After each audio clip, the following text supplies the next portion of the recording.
नमस्कार, स्वागत है आपका हमारे YouTube चैनल लक्ष्य डिजिटल पाठशाला में। आज हम बात करेंगे कॉलेज पास आउट छात्रों को राजस्थान सरकार द्वारा मिलने वाली सहायता के बारे में। मैं बात कर रहा हूं राजस्थान सरकार के मुख्यमंत्री युवा संबल योजना यानी कि बेरोजगारी भत्ता योजना के बारे में। तो आप वीडियो में एंड तक बने रहे। मैं पूरा आपको डिटेल्स में बताऊँगा कि इसका आवेदन कैसे करना है, कौन कौन इसका आवेदन कर सकता है, इसके आवेदन की क्या प्रक्रिया है, ऑनलाइन क्या प्रोसेस है, कैसे इसका फॉर्म वेरीफाइड होगा और एंड में आपको अप्रूवल कैसे मिलेगा और कहां पर आपको ज्वाइनिंग मिलेगी और कितना आपको इसमें भत्ता मिलेगा, उसकी संपूर्ण जानकारी इस वीडियो में है। तो आप एंड तक बने रहें। मुख्यमंत्री युवा संबल योजना बेरोजगारी भत्ता योजना क्या है? तो राजस्थान सरकार द्वारा ग्रेजुएट स्टूडेंट यानी कॉलेज पास आउट स्टूडेंट्स को जो अभी बेरोजगार है उनको एक संबल दिया जाता है, यानी कि उनको एक भत्ता दिया जाता है। इस योजना के तहत वो भत्ता मिलता है जिसमें पुरुषों को 4,000 प्रति माह ये भत्ता मिलता है और महिलाओं या विकलांगों को ये भत्ता 4500 रुपये प्रति माह मिलता है। यानी हर महीने आपको 4500 रुपये मिलेंगे महिलाओं को और विशेष सख्तजन यानी विकलांगों को, और पुरुषों को 4,000 रुपये मिलता है। और ये भत्ता उनको 2 वर्षों के लिए मिलता है, यानी टोटल आप 2 वर्ष ये अप्लाई करते हो, परंतु 2 वर्ष तक आपको प्रति माह महिलाओं को 4500 रुपये और पुरुषों को 4,000 रुपये प्रति माह 2 वर्ष तक मिलते रहेंगे। तो सबसे पहले इसमें आवेदन कौन कर सकता है?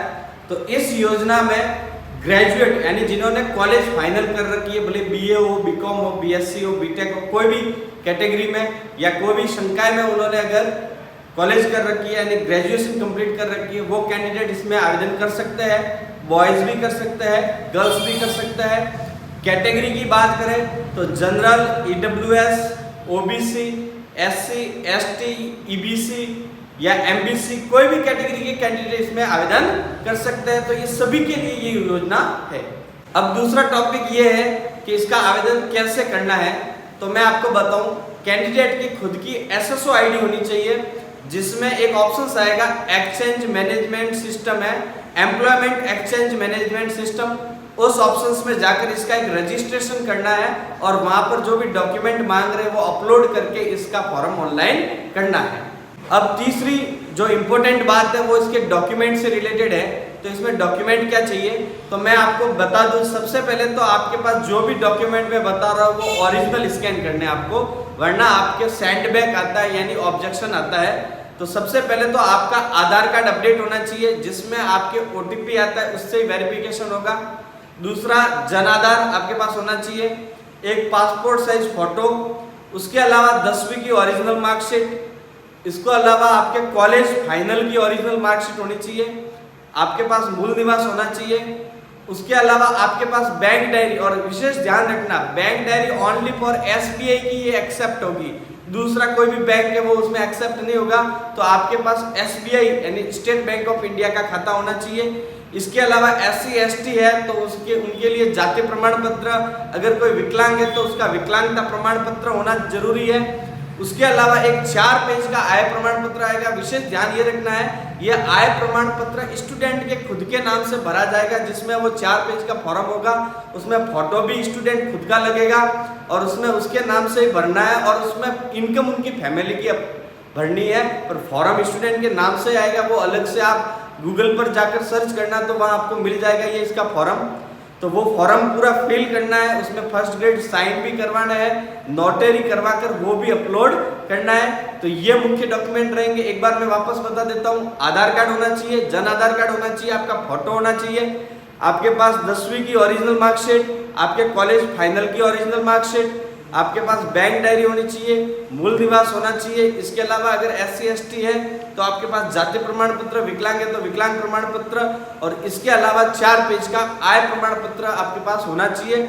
और ये फॉर्म जब भी एक्सेप्ट होता है तो एक और डॉक्यूमेंट मांगते हैं, वो है सर्टिफिकेट। जैसे भी कोई भी अपने स्किल डेवलपमेंट कोर्सेज का, जिसमें एक राजस्थान में कोर्स चलता है RSCIT है, वो सर्टिफिकेट भी आप उसमें अपलोड कर सकते हैं, जिससे आपका फॉर्म जल्दी वेरीफाइड हो सकता है। 4th नंबर टॉपिक है वो है इसके वेरिफिकेशन से रिलेटेड और अप्रूवल से रिलेटेड। तो मैं आपको बता दूं, आप जब भी डॉक्यूमेंट अपलोड करोगे और फॉर्म को सबमिट करोगे तो आपको हर कुछ दिन बाद उसमें चेक करना है। अगर किसी भी प्रकार का कोई ऑब्जेक्शन है तो उसको क्लियर करते रहना है। मैं आपको बता दूं, पहले तो आपका डिस्ट्रिक्ट एक्सचेंज ऑफिस, जो आपका डिस्ट्रिक्ट लेवल पर इसका एक ऑफिस होता है, वहां से ये वेरीफाइड होगा फॉर्म। अगर वहां से वेरीफाइड होता है तो फिर आपको अपने स्टेट लेवल पर जयपुर से इसका एक अप्रूवल आता है और अप्रूवल के बाद ही आपका ये फॉर्म एक्सेप्ट हो जाता है। फिर अब फॉर्म अप्रूवल होने के बाद क्या होगा, आपको मैं बता दूं, फॉर्म अप्रूवल होगा तो आपको वहां पर आपके एसएसओ में इसी ऑप्शंस में एम्प्लॉयमेंट एक्सचेंज सिस्टम में एक ऑप्शंस दिखेगा, वहां पर आपको बता दिया जाएगा कि आपको कहाँ ज्वाइनिंग मिली है। ज्यादातर ये ज्वाइनिंग आपको पंचायतों में या फिर आपके वहाँ की जो भी गांव है आपका, वहाँ की गवर्नमेंट स्कूल में आपको इसकी में ज्वाइनिंग दी जाती है, जहाँ पर आपको रेगुलर 4 घंटे इंटर्नशिप करनी है हर महीने। तो उसमें आपको उसका भत्ता मिलेगा।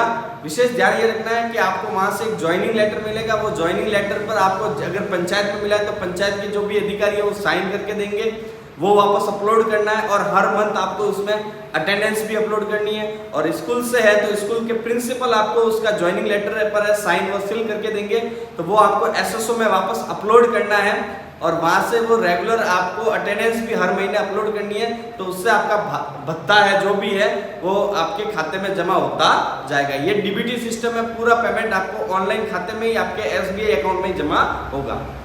अब भत्ते की बात करें तो पुरुषों को 4,000 रुपये इसमें प्रतिमाह ये भत्ता मिलता है और महिलाओं को है तो 4500 रुपये मिलता है, या अगर कोई विशेष योग्यजन यानी विकलांग है तो उनको भी 4500 रुपये मिलेंगे, 2 साल के लिए मिलेंगे। विशेष ध्यान ये रखना है कि 1 साल पूरा होने के बाद आपको वापस आय प्रमाण पत्र नया बनवाकर वापस अपलोड करना है, तभी आप दूसरे साल के लिए भी एलिजिबल है और दूसरे साल का भी भत्ता आपका जारी रहेगा। ये आप विशेष नोट कर ले, यानी 1 साल कंप्लीट होते ही आपको दूसरा साल शुरू होते ही आपको आय प्रमाण पत्र एक बार वापस से दोबारा उसमें री अपलोड करना पड़ेगा, तो आपका भत्ता लगातार जारी रहेगा। तो इसी प्रकार की इंपॉर्टेंट अपडेट्स पाने के लिए और अच्छी योजनाओं की जानकारी के लिए आप हमारे YouTube चैनल लक्ष्य डिजिटल पाठशाला को सब्सक्राइब करें। Thank you.